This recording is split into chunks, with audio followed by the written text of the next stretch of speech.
12 বছর পর প্রয়াগরাজে মহাকুম্ভ। 13ই জানুয়ারি থেকে 26শে জানুয়ারি পর্যন্ত মহাকুম্ভে বিপুল সাধু সমাগমের তোড়জোড়। পুণ্য লাভের আশায় পুণ্যতীর্থ সেজে উঠছে। আলোকমালায় সেজে উঠতে চলেছে মহাকুম্ভ। সেই মহাকুম্ভে আলোর জাদু দেখা যাবে। আলোর কাছে আধ্যাত্মিকতার হৃদয়পুর মাত করতে ভাবনায় কিছু অভিনবত্ব এনেছেন শিল্পীরা।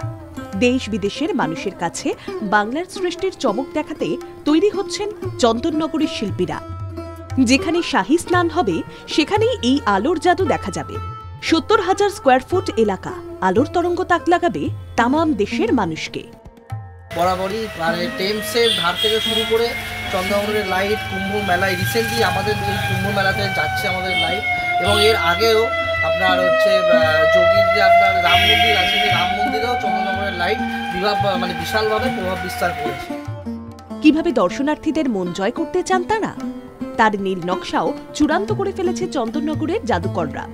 এখানে থাকছে ইটালিয়ান ঘড়ি, নাগরদোলা, ঝাড়বাতি ও দেবদেবী সমৃদ্ধ 40 থেকে 50 ফুটের মোট 4টি গেট।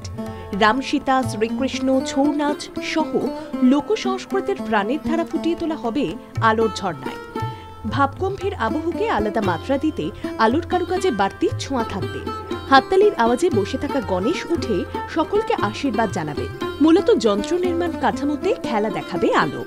এবং কি যোগী সাহেব ওনাকে 70,000 স্কোয়ার ফুট জায়গা দিয়েছেন, সেই জায়গায় আমাকে লাইট ডেকোরেশন করতে বলেছে। সেরকমভাবে সেই পরিস্থিতি নিয়ে আমি আজকে যাচ্ছি। চন্দননগরের লাইটকে আমি ওখানে ফুটিয়ে তুলতে চাই। শুধু ভারতবর্ষে না, ভারতবর্ষের বাইরেকার বিদেশি লোক প্রচুর আসবে। ওনার কাছে বিদেশি লোক আসবে 20,000 লোক। লন্ডনে টেমস থেকে নিউ ইয়র্ক সর্বত্র নজর কেড়েছে দৃষ্টিশোভন এই আলোর কাজ। এবার হিন্দি বলয়ের জনপ্রিয়তম মেগা মেলায় সেই আলোর কাজ দেখানোর পালা। সেই কাজই নিষ্ঠা ভরে নিখুঁতভাবে করতে চান শিল্পী সমাজ। সৌগত রায়ের রিপোর্ট, বাংলা জাগো।